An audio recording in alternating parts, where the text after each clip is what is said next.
يا أيها الذين آمنوا اركعوا واسجدوا واعبدوا ربكم وافعلوا الخير لعلكم تفلحون يا أيها الذين آمنوا পৃথিবীর ঈমান ওয়ালা মানুষের দল ঈমানওয়ালা যদি আমরা ঘোষপাড়ায় যে খুঁজি পাবো কত না দাসপাড়ায় যে খুঁজলে পাবো না ঈমানওয়ালা কোথায়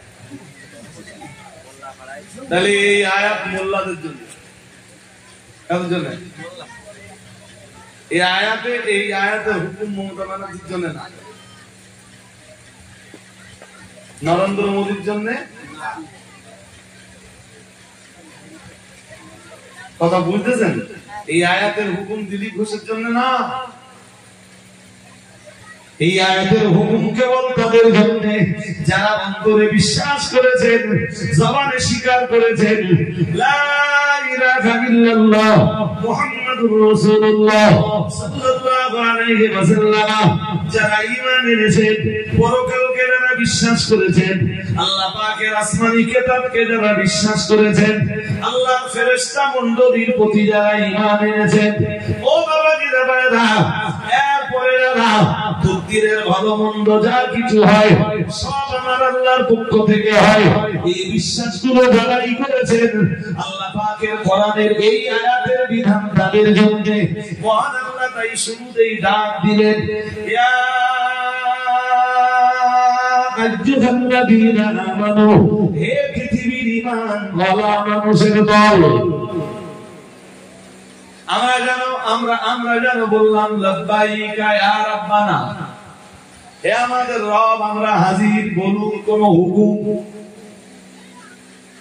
আমরা জানো বললাম আল্লাহ আমরা হাজির আপনি বলুন কোন হুকুম আল্লাহ বললেন হুকুম তো বটে আমরা জানো বললাম আল্লাহ কিসের হুকুম আল্লাহ বললেন বেশ কতগুলো হুকুম দিব আমি আমরা বললাম কি কি দিবেন আল্লাহ আল্লাহ বললেন ইয়া আইয়ুহাল্লাযীনা আমানু রুকউ আল্লাহ পাক রব্বুল আলামিন বললেন তোমরা রুকু করো কি করো হুকুম কিসের কত বলেন হুকুম কিসের হুকুম সেটা জিজ্ঞাসা রুকু করা আমি নামাজ বলিনি এখন বলেছি আমি যেভাবে বোঝাচ্ছি এইভাবে বোঝান সুবিধা হবে কিসের হুকুম রুকু রুকু কর এরপরে তো আমি আবার বলবো না বলবো নি বলবো ইনশাআল্লাহ জি রুকু কর আমরা আল্লাহ পাককে আবার বললাম ও রব্বুল আলামিন আল্লাহ এরপরে কোন হুকুম মহান আল্লাহ বললেন দিব আমরা বললাম কি আল্লাহ পাক রব্বুল আলামিন বললেন ওয়াসজুদু সাজদা দাও কি করো সাজদা দাও আগে কি হুকুম দিলেন তারপর কি হুকুম দিতেছেন রুকু সাজদা আসে কিসে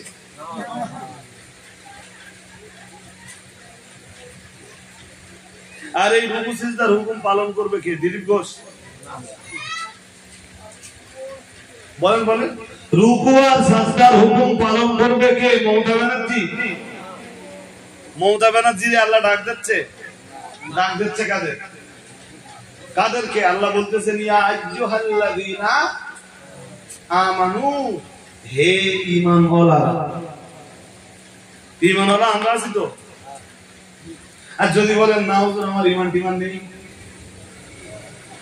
তাহলে মুসলিম পাড়াটা ছেড়ে দে পাশের পাড়ায় যে ঘরবাড়ি করা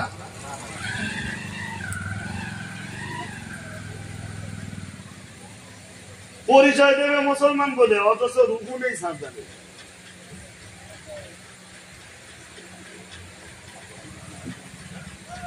আপনারা শুনেছি যে আমার কাছে শুনতে খুব পছন্দ করেন খুব ভালোবাসেন কিন্তু আমার ওদের ডোজও তো একেবারে খুব হালকা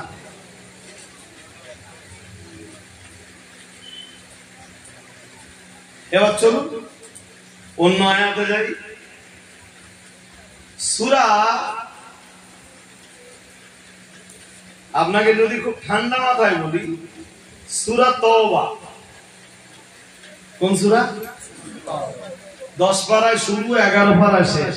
মৌলানাদের জিজ্ঞেস করে দেবেন, আপনাদের জিগিয়ে 10 এ শুরু, 11 শেষ। তাওবা, সূরা তাওবার 112 নম্বর আয়াত।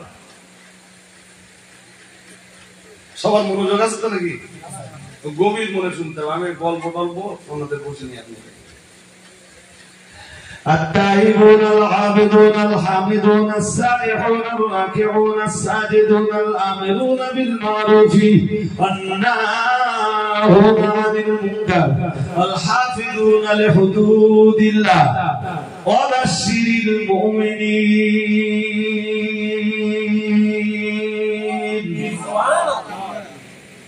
আয়াতের শেষের অংশটা প্রথম বলি, তাহলে ভালো বুঝতে পারবেন। সূরা তাওবার 112 নম্বর আয়াতে আল্লাহ বলেন, 112 নম্বর আয়াতের শেষে আল্লাহ বলেন, ওয়াবাশশিরিল মুমিনিন, ও নবী আপনি ঈমানদারদেরকে জান্নাতের সুসংবাদ দান করুন। কাদেরকে? জান্নাতের সুসংবাদ কোই কাফেরের জন্য না, কোন অবিশ্বাসীর জন্য নয়, কোন আল্লাহদ্রোহীর জন্য নয়, কোন বহুত্ববাদে বিশ্বাসীর জন্য আল্লাহ জান্নাতের সুসংবাদ নয়।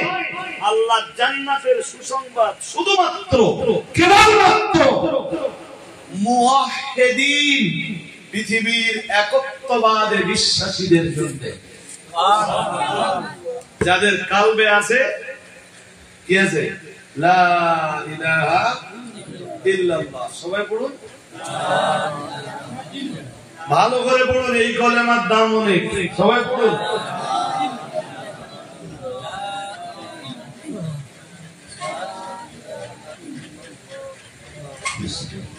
অনেক দাম। ওই জান্নাতের চাবি, ওটা কি? আর আমল হলো ওই চাবির ঘাট। আপনি কলেমা পড়লেন মানে জান্নাতের চাবি আপনার হাতে। এই যে আমার দিকে, জান্নাতের চাবি আপনার। কলেমা পড়েছেন মানে অন্তরে বিশ্বাস, মৌখিক স্বীকার, কালবে জায়গা দিয়েছেন লা ইলাহা ইল্লাল্লাহ, জান্নাতের চাবি পেয়ে গেছেন আপনার হাতে। এবারে আমল করে ওই চাবির দাঁত বানাতে হবে।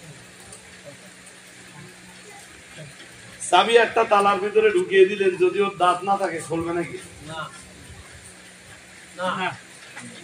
এই যুগে যদি আমরা তালা চাবি দিয়ে এইভাবে না বুঝি, যদি আইডিয়ার পাসওয়ার্ড বলি, আইডিয়ার কালেমা হলো জান্নাতের আইডি, জান্নাতের আইডি, আর আমল হলো তার পাসওয়ার্ড।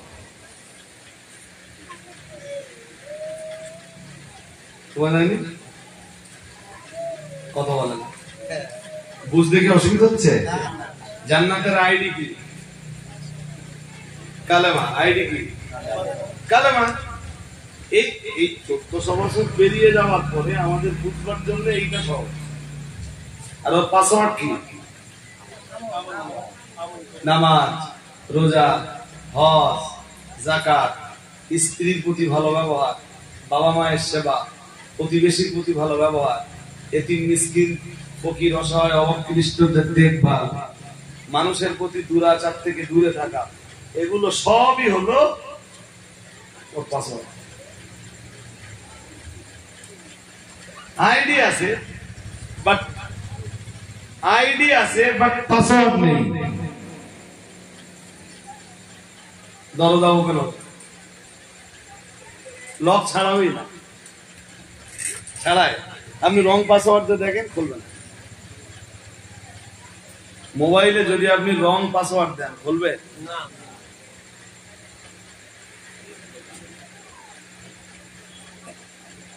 এই জন্য শুধু চাবি যদি আপনি হাতে নেন কিচ্ছু হবে। আপনি মুসলিম পাড়ায় বাস করেন, লা ইলাহা ইল্লাল্লাহ মুহাম্মাদুর রাসূলুল্লাহ সাল্লাল্লাহু আলাইহি ওয়াসাল্লাম পড়েছেন, জান্নাতের চাবি আপনার হাতে অথবা আইডি আপনার কাছে, বাট আইডি থেকে কি হবে? আপনার তো পাসওয়ার্ড নেই।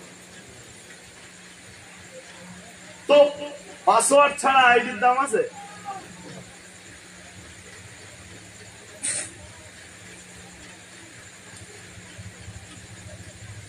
সুতরাং আমার ভাইরা, আমি আপনাদের এই ধরুন কাটারাটিয়া নারায়ণপুর মানে একটা মাঠ পার হলি, তাই তো নাকি? একটা মাঠ, আমি প্রতিবেশী গ্রামের সন্তান, আপনারা আমায় ভালোবাসেন, তাই আমি এই কথাগুলো আপনাদের শোনাচ্ছি। আল্লাহ কি বললেন নবীকে? সূরা তাওবার 112 নম্বর আয়াতে বললেন অবাশশিরিল মুমিনিন, ঈমানদারদেরকে আপনি জান্নাতের সুসংবাদ দান করুন। আরেকটু মন করেন, কিসের সুসংবাদ? কিসের সুসংবাদ? নবী জানা বললেন আল্লাহ, তো আমি যাদেরকে জান্নাতের সুসংবাদ দিব তাদের কি কি যোগ্যতা লাগবে, নাকি কোন যোগ্যতা ছাড়াই ওদেরকে আমি জান্নাতের সুসংবাদ দিব? আল্লাহ বললেন যোগ্যতা লাগবে, 9টা যোগ্যতা। শুনছেন নাকি? আল্লাহ আমি তো ওদেরকে জান্নাতের সুসংবাদ দিব, ওদের গুণ কি কি লাগবে আল্লাহ, ওদের যোগ্যতা কি কি লাগবে আল্লাহ। আল্লাহ বললেন ওদের 9টা যোগ্যতা লাগবে। ওদের ভিতরে 9টা যোগ্যতা পাওয়া গেলে ওরা জান্নাতের হকদার। অথবা যাদের ভিতরে 9টা যোগ্যতা পাওয়া যায়, আপনি তাদেরকে জান্নাতের সুসংবাদ দান করুন। আরেকটু মন খুলেন, কি কি যোগ্যতা আল্লাহ আয়াতের শুরুতে বলেছেন। ওই আয়াত সূরা তাওবার 112 নম্বর আয়াত কি? التائبون العابدون الحامدون السائحون الراكعون الساجدون الآمرون بالمعروف والناهون عن المنكر والحافظون لحدود الله وبشر المؤمنين। মহান আল্লাহ জানিয়েছেন التائبون العابدون, আমরা কেন বললাম আল্লাহ জান্নাতে যাওয়ার জন্য কি কি কি কি যোগ্যতা জোগাড় করা লাগবে?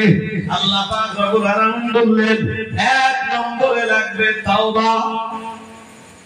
কি লাগবে? 1 নম্বরে কি লাগবে? সবাই জোর করে বলেন। এই জন্য এখানে যারা বসেছেন আপনারা তাওবা পড়বেন বেশি বেশি। কি পড়বেন? বেশি বেশি করে পড়বেন। আস্তাগফিরুল্লাহ রাব্বি মিন কুল্লি যামবি ওয়া আতুবু ইলাইহি। আর যথাসম্ভব চেষ্টা করবেন ইচ্ছাকৃত পাপ না হয়। অনিচ্ছাকৃত হয়ে গেছে ওর জন্য তো। বাকি তাওবার ব্যাখ্যা তো আমি দিলে অনেক কথা বলতে পারবো ইনশাআল্লাহ। তা আমি ওর ভিতরে ঢুকলে আর এই কথাগুলো কমপ্লিট হবে না। আমরা বললাম ঠিকই যোগ্যতা লাগবে। আল্লাহ পাক রব্বুল আলামিন বললেন 1 নম্বরে লাগবে তাওবা। আমরা বললাম এরপরে কি লাগবে? আল্লাহ পাক রব্বুল আলামিন বললেন আত-তাইবুনাল আবিদুন। মহান আল্লাহ বললেন 2 নম্বরে লাগবে ইবাদত। কি লাগবে? ইবাদত। এই সব কথা কি আমার নাকি? না। হ্যাঁ, কিন্তু কোন মুসলমানের পাল্লায় পড়েছি? যে মুসলিম ধর্ম করবে কিন্তু কোরআন মানবে না।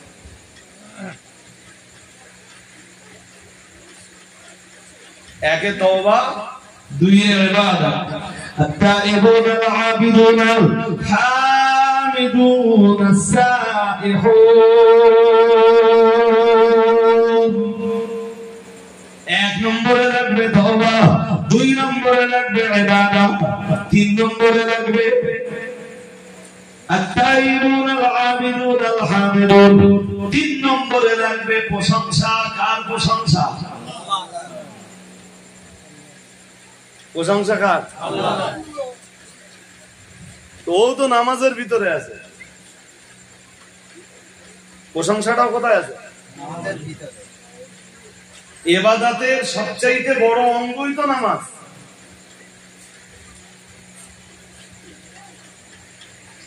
التائبون العابدون الحامدون السائحون 4 নম্বরে লাগবে রোজা কি লাগবে আমরা বললাম আর কি লাগবে আল্লাহ পাক রব্বুল আলামিন 5 নম্বরে বললেন আর-রাকিউন আস-সাজিদুন মহান আল্লাহ বললেন 5 নম্বরে লাগবে রুকু কি লাগবে সবাই বলেন জান্নাতে যাওয়ার জন্য যা যা যোগ্যতা লাগবে তার ভিতরে 5 নম্বরে আছে রুকু 6 নম্বরে আছে সাজদা 5 সবাই বলেন 5 রুকু 6 সাজদা 7 লাগবে আল-আমিরুনা বিল মারুফ ভালো কাজের আদেশ দাও সৎ কাজের আদেশ এটা 7 8 লাগবে নাহুনা আনিল মুনকার মন্দ কাজের নিষেধ কারোরে খারাপ কিছু করতে দেখতেছেন প্রতিবাদ করুন কথা কি বুঝতে অসুবিধা হচ্ছে আর এমনি যদি এই আয়াতের শুধু ব্যাখ্যা দিতে বলেন তো আমি তো এক মজলিস ইনশাআল্লাহ এই আয়াতের উপরে শেষ করে দিতে পারি তাহলে 7 বলুন বলুন সৎ কাজের আদেশ 7 সৎ কাজের আদেশ আর 8 অসৎ কাজের নিষেধ কটা বলেছিলাম 9টা লাগবে না হ্যাঁ তাহলে 1 এর তে এবার একটু বলে ফেলুন আপনারা 1 এ তওবা 2 এ ইবাদত 3 এ প্রশংসা কার প্রশংসা আল্লাহ 4 এ সাইহুনাত যদিও রোজা ছাড়া আরো ব্যাখ্যা দেওয়া যায় বাট আমি ওদিকে যাচ্ছি না এবারে 5 এ রুকু 6 এ সাজদা 7 এ সৎ কাজের আদেশ 8 এ অসৎ কাজের নিষেধ আল্লাহ 9 নম্বরে বলেন ওয়াল হাফিজুনা লিহুদুদিল্লাহ ওয়াল হাফিজুনা লিহুদুদিল্লাহ মানে কি জানেন আল্লাহর যে আইন আছে না কথা বলে না এই আল্লাহর আইনের হেফাজত আইনের ওই যে আল্লাহ বলে দিয়েছেন না জিনা করা যাবে না লা তাকরাবুজ জিনা কিংবা ওয়ালা তাকরাবুজ জিনা ইন্নাহু কানা ফাহিশা ওয়া সাআ সাবিলা এটা বিধান আছে না মানে এই বিধান লঙ্ঘন করা যাবে না ওই বিধান হেফাজত করতে হবে আমি কি বোঝাতে পারছি আল্লাহ বলতেছেন না ওয়ালা তাকরাবু মালাল ইয়াতীম ইল্লা বিল্লাতি হিয়া আহসান আমি তো সব একদিনে বলে ফেলতে গেলে পারবো না পারবো আল্লাহ বলতেছেন না যে এতিমের মালের নিকটবর্তী হও এতিমের মালের তার মানে কি এতিমের মাল কেড়ে করে খেয়ে নাও না নেওয়া যাবে না আল্লাহর এই বিধানের হেফাজত ওই যে আল্লাহ বলতেছেন না কোরআনে লা তাকুলুর রিবা সুদের মাল খেও নি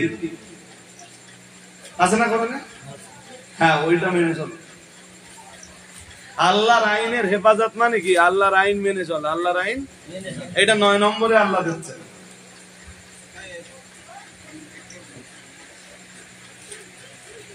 কি কথা বলছি বুঝতেছেন নাকি হ্যাঁ তো জান্নাতে যাবার জন্য যে 9টা গুণ বা যোগ্যতা লাগবে তার ভিতরে 5 এ আছে রুকু 6 এ আছে সাজদা ভুল হবে না তো আপনাদের কথা বলেন না ভুল হবে না তো চল না আমরা একটু কাম ব্যাক করি কোথায় যেন ছিলাম আমরা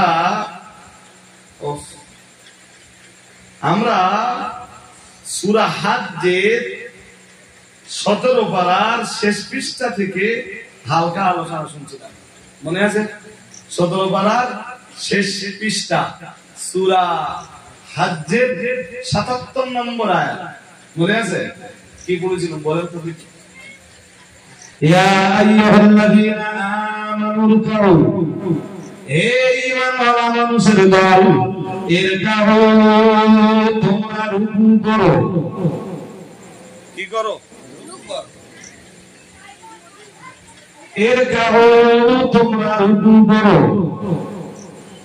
কি করো কাকে নির্দেশ দিচ্ছেন? ইমানদারদেরকে। ইমানওয়ালা, ইমানওয়ালি নারী আর পুরুষকে আল্লাহ নির্দেশ দিতেছেন আমার দিকে তাকান, রুকু কর। অন্য আয়াতে আছে ওয়ারকাউ মা'আর রাকিঈন। কোরআন খুলুন আপনি। আল্লাহ বলেন রুকুকারীদের সঙ্গে রুকু করো।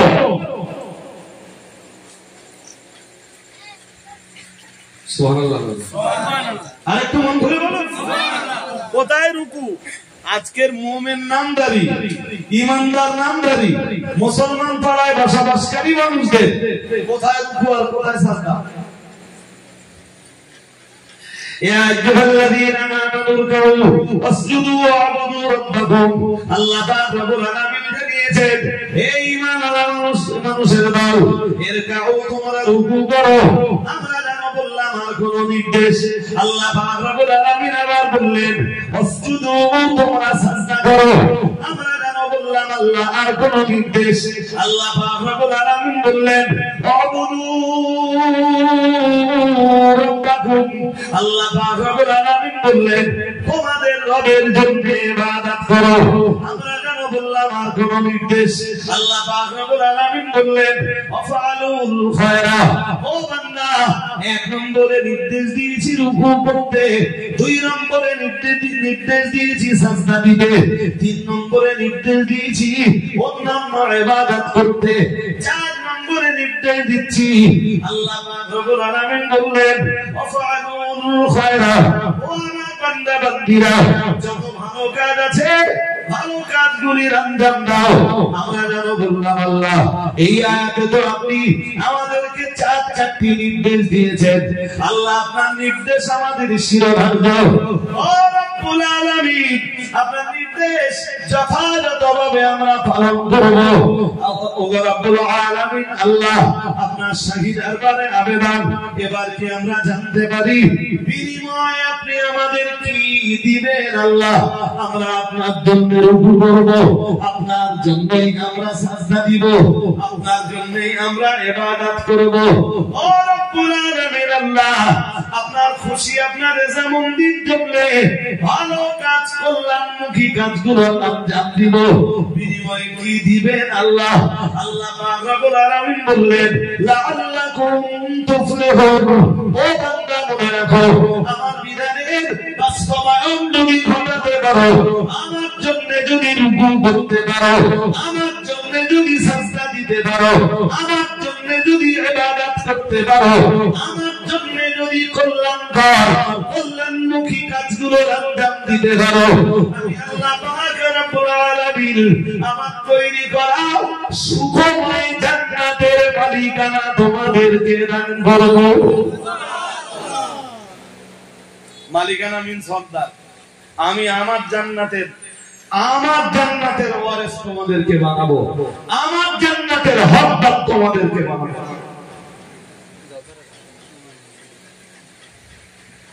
আমাদের কি করতে হবে বলুন তো, বলুন।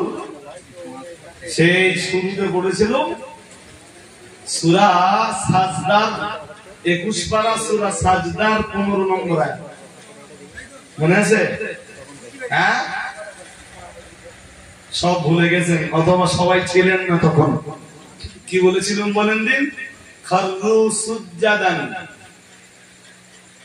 যারা ঈমানদার, আল্লাহতে যারা বিশ্বাসী, তাদের কাছে সদুপদেশ পেশ করলে তাদের মস্তক আল্লাহকে সাজদা দেওয়ার জন্য অবনত হয়ে যায়। ওই পর্যন্ত বলে আল্লাহ ছাড়েননি। আল্লাহ আবার বলতেছেন ওয়াসাব্বাহু বিহামদি রাব্বিহিম। আর তারা কি করে? তাদের রবের জন্য তাসবিহ পড়ে। সাজদায় যে রবের জন্য, বলুন রবের জন্য কি পড়ে? শুধু তাসবিহ আমরাই পড়ি না।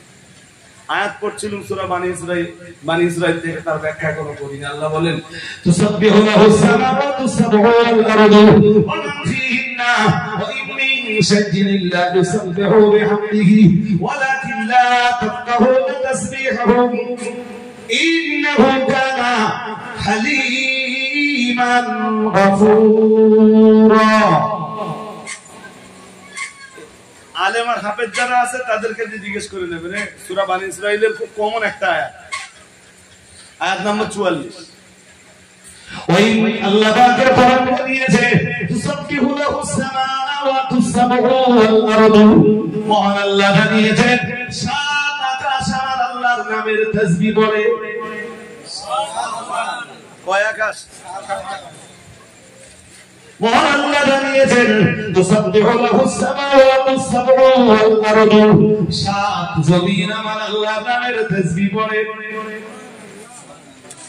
تسبح له السماوات السبع والأرض ومن فيهن সাত আকাশে সাত জমিনে যা কিছু আছে সবাই তাসবিহ পড়ে কার তাসবিহ পড়ে পড়ে না কারা ওই যে বেনামাজি বাড়ি এসে রাতে শুয়ে পড়লো তাসবিহ পড়লো না আর যে নামাজটা পড়লো সে অন্তত সাজদায় যে তাসবিহ পড়লো কার কার আল্লাহ একবার বলেছিলাম বারবার একই কথা বলা যায় না ওই তাসবিহর নাম জানেন না বলেছিলাম যে तमाम দুনিয়া আসমান জমিনের সমস্ত সম্পদ একদিকে আর একটা সুবহানা রাব্বিয়াল আলা আর এক পাল্লায় সুবহানা রাব্বিয়াল আলার পাল্লা ভারী সুবহানাল্লাহ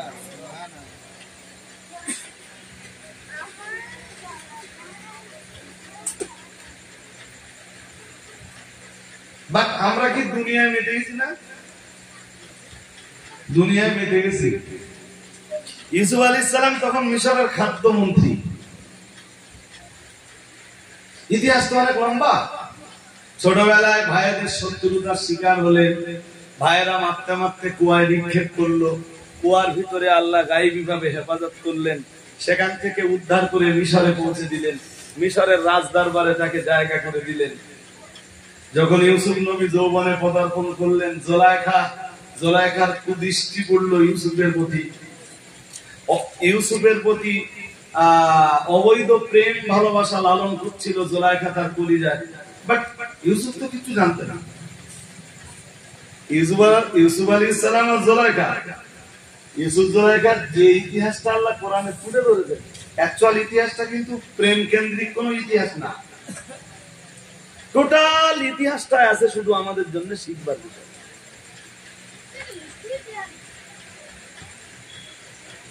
এরপরে জোলাইখা ইউসুফ আলাইহিস সালামের উপরে অপবাদ দিল সেই অপবাদের দায়ে শেষমেশ ইউসুফ আলাইহিস সালামকে জেলখানায় যেতে হলো বছরের পর বছর জেলখানায় কাটাতে হলো আর যখন তিনি জেলখানা থেকে বার হলেন জেলখানা থেকে বেরিয়ে তিনি মিশরের খাদ্যমন্ত্রী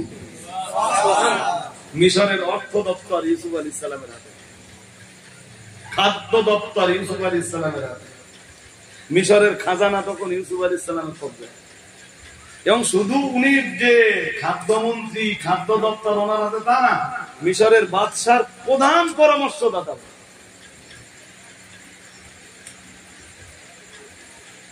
সবকিছুর পিছনে তো একটা রহস্য ছিল আমার অন্য কিছু নয় মিয়া মিশরে তখন দুর্ভিক্ষ চলছে ইউসুফ আলাইহিস সালাম তো বাদশার স্বপ্নের ব্যাখ্যা করে বলেছিলেন যে প্রথম 7 বছর বিপুল ফসল ফলবে পরের 7 বছর দুর্ভিক্ষ হবে এই প্রথম 7 বছরে যে ফসল ফলবে এই ফসল প্রথম 7 বছরে মানুষ খাবে এবং এটাই গুদামজাত করে রেখে দেবে পরের 7 বছরের জন্য মিশরের প্রধানমন্ত্রী তো তখন বলেছিলেন যে ঠিক আছে ইউসুফ দায়িত্ব তাহলে তুমি নাও ইউসুফ আলাইহিস সালাম গমের বিশাল বিশাল গুদাম বানিয়ে দিলেন এখনো সেসব মিশরে নাকি গুদামগুলোর অস্তিত্ব আছে গেলে দেখা যায় ইউসুফ আলাইহিস সালাম যে গুদামগুলো বানিয়েছিলেন সেই গুদামের এখনো কিছু চিহ্ন অবশিষ্ট আছে এরপরে নীল নদ তো দেখা যাবে জান্নাতে দুনিয়ার 4টে নদী জান্নাতে পাওয়া যাবে সুবহানাল্লাহ বললেন না কয়টা নদী একটার নাম সাইহান আর একটার নাম জাইহান। এই দুটোই শাম দেশে। কোন দেশে? বর্তমান যেটা সিরিয়া। সাইয়াম, জাইহান, ফুরাত, নীল। হাদিসে এসছে রাসূলুল্লাহ বলেন সাইহানু ওয়া জাইহানু ওয়া ফুরাতু ওয়া নীল কুল্লু মিন আনহারিল জান্নাহ। সুবহানাল্লাহ। আরেকটু মন খুলে বলেন সুবহানাল্লাহ। নীল তো মিশরে। তো পরের 7 বছরে যখন মিশরে দুর্ভিক্ষ শুরু হলো, তখন আগে ওই গুদামজাত করে রাখা যে গম, ওই গম দিয়ে সবচেয়ে বড় ব্যাপার, এই গম কিভাবে গুদামজাত করতে হবে। আপনি যখন গম শীষ থেকে ছাড়িয়ে নেবেন, শুনছেন নাকি? শীষ থেকে গম আপনি ছাড়িয়ে নেবেন, নিয়ে বস্তার ভিতরে গম রেখে দেবেন, 7 বছর থাকবেন না। শীষ থেকে যখন গম আপনি ছাড়িয়ে নেবেন, শীষ থেকে গমের শীষ হয়তো সেই শীষ তো বেরিয়ে তারপর দানাবার করতে আলাদা করতে হয়। তো শীষের ভিতর থেকে আপনি যখন গমটা ছাড়িয়ে নিলেন, নিয়ে বস্তার ভিতর ঢুকিয়ে দিলেন, ওই গম আপনি 7 বছর রাখতে পারবেন। বাড়ি রেখে দেখেন। ইউসুফ আলাইহিস সালামের মাথায় আল্লাহ একটা হিকমত দিলেন। ইউসুফ আলাইহিস সালাম চাষীদের কাছ থেকে গম কিনতেন আর বলে দিতেন, চাষীদের কাছে গম যারা কেনার পরে যারা গুণজাত করতো ইউসুফ আলাইহিস সালামের সহকারী হিসাবে, তাদেরকে ইউসুফ আলাইহিস সালাম বলতেন খবরদার শীষ থেকে গম বার করে। ওই গম 7 বছর 10 বছর 20 বছর থেকে গমের উপরে বা গমের ভিতরে যে গমের উপরে যে কভার, যে কভারের ভিতরটাই আল্লাহ গমটা দেয়, কভারটা বানায় কে? আল্লাহ। এই আল্লাহ বানানো কভার এত মজবুত না যে ওর ভিতর থেকে যদি গম না বার করেন বছরের পর বছর থেকে দেখুন কিচ্ছু হবে। ইউসুফ আলাইহিস সালামের পিরিয়ডে অন্যরাও তো গম সংরক্ষণ করেছিল, কিন্তু সেই গম বস্তা যখন খুললো দেখলো সব পচে গেছে, মানে সব ড্যামেজ হয়ে গেছে, সব নষ্ট হয়ে গেছে, শেয়ার খাওয়া যাবে। কিন্তু ইউসুফ আলাইহিস সালামের ব্রেনে আল্লাহ এমন এক হিকমত দিলেন, আল্লাহর নবী হযরত ইউসুফ আলাইহিস সালাম ঠিক আল্লাহর দেওয়া হিকমত অনুযায়ী ঠিকঠাক উনি গম গুদামজাত করলেন, সংরক্ষণ করলেন। মিশরবাসীকে দুর্ভিক্ষের কবল থেকে নাজাত দেওয়ার যে দায়িত্ব আল্লাহ ইউসুফকে দিয়েছিলেন, ইউসুফ আলাইহিস সালাম তা পালন করতেন। সুবহানাল্লাহ। ওই পিরিয়ডে একটা যুবক গম নিতে এসেছে, ইউসুফ আলাইহিস সালাম যুবক। ইউসুফ আলাইহিস সালাম সেদিন গম বন্টনকারীদের পাশে বসে আছে। শুনছেন নাকি? আমার শেষ জি। তো যুবক এসে বলছে আমাকে গম দেন। গম তো ওই পিরিয়ডে সবাইকেই দেওয়া হচ্ছে, তাহলে ওকেও দেওয়া হবে। সবাইকে যেমন দেওয়া হচ্ছে, যুবক ছেলেটাকে ততটা দেওয়া হলো। যুবক ছেলেটা বললো পরিমাণ মতো গম পাওয়ার পরে বললো জিদনি, আমার আরেকটু বাড়িয়ে দাও। ইউসুফ আলাইহিস সালাম মাথা ঘুরিয়ে দিলেন, বললেন দাও। ছেলেটা ডবল পাওয়ার পরে ফের বলল জিদনি, আমাকে আরেকটু দেন। ইউসুফ আলাইহিস সালাম ফের বললেন আরেকটু দেন। সুবহানাল্লাহ। বিরক্ত হলেন না, বললেন আচ্ছা দাও না। নবীরা তো সহজে বিরক্ত হয় না। 3-3 বার গম পাওয়ার পরেও ছেলেটা আবার বলল জিদনি, আমাকে আরো দিন। ইউসুফ আলাইহিস সালাম এবার খুব ঠান্ডা মাথায় বললেন তোমাকে সব দিব, তো আমি মিশরবাসীকে নাজাত দিব কেমনে? আল্লাহ যে এই দুর্ভিক্ষ থেকে মিশরবাসীকে নাজাত দেওয়ার দায়িত্ব আমাকে দিয়েছেন, আমি কেমনে সেই দায়িত্বটা পালন করবো? সবাইকে তো দিতে হবে। আর তোমাকে 1 বার না 2 বার না 3 বার দেওয়া হবে। ছেলেটা সঙ্গে সঙ্গে বললো হুজুর যদি আপনি আমাকে চিনতে পারতেন আমি কে? আসলে আপনি আমায় চিনতে পারেননি। যদি আপনি আমায় চিনতে পারতেন আমি কে, তাহলে তাম মিশরের খাদ্য ভান্ডারটা আমার হাতে তুলে দিয়েও আপনি খুশি হতে পারতেন না। বললেন দিয়েছেন তো 3 বার, আমি কে এটা যদি জানতে পারতেন আপনি, পুরো মিশরের খাদ্য ভান্ডারটা আমার হাতে তুলে দিও আপনি নিজে খুশি হতে পারতেন। আমার খুশি হওয়া না হওয়া বড় ব্যাপার না, পুরো মিশরের খাদ্য ভান্ডার আমাকে তুলে দিও আপনি নিজে খুশি হতে পারতেন না। আল্লাহ পাকের নবী ইউসুফ আলাইহিস সালাম বললেন, বেটাকে তুমি বলো, হে আল্লাহর যুবক বান্দাকে তুমি তোমার পরিচয় কি? আল্লাহ পাকের নবী ইউসুফ আলাইহিস সালামের সামনে দাঁড়িয়ে নবী ইউসুফের চোখে চোখে রেখে সেদিন ওই জোয়ান ছেলেটা বলেছিল, হে আল্লাহর নবী ইউসুফ, যেদিন জুলাইখা আপনার নামে অপবাদ দিয়েছিল মনে পড়ে? সেদিন যে বাচ্চাটা আপনার পক্ষে আপনার পবিত্রতার ঘোষণা দিয়েছিল, আমি হলাম সেই বাচ্চাটাই। আরেকটু মন খুলে বলেন, আপনার মনে পড়ে যেদিন আপনার পক্ষে কোনো সাক্ষী পাওয়া যাচ্ছিল না, আপনি একটা বাচ্চার কপালে হাত দিয়ে বলেছিলেন, আজকে যা যা ঘটেছে তুমি বলে যাবে। তখন আমার কথা বলবার যোগ্যতা ছিল না, সেদিন আমি আপনার পবিত্রতার ঘোষণা দিয়েছিলাম। কিসের ঘোষণা বলেন? কার পবিত্রতা? কিসের? যে ইউসুফ জেনা থেকে মুক্ত, জেনা থেকে মুক্ত। নবী ইউসুফ আলাইহিস সালাম বললেন, ও যতটা চায় ততটা দাও।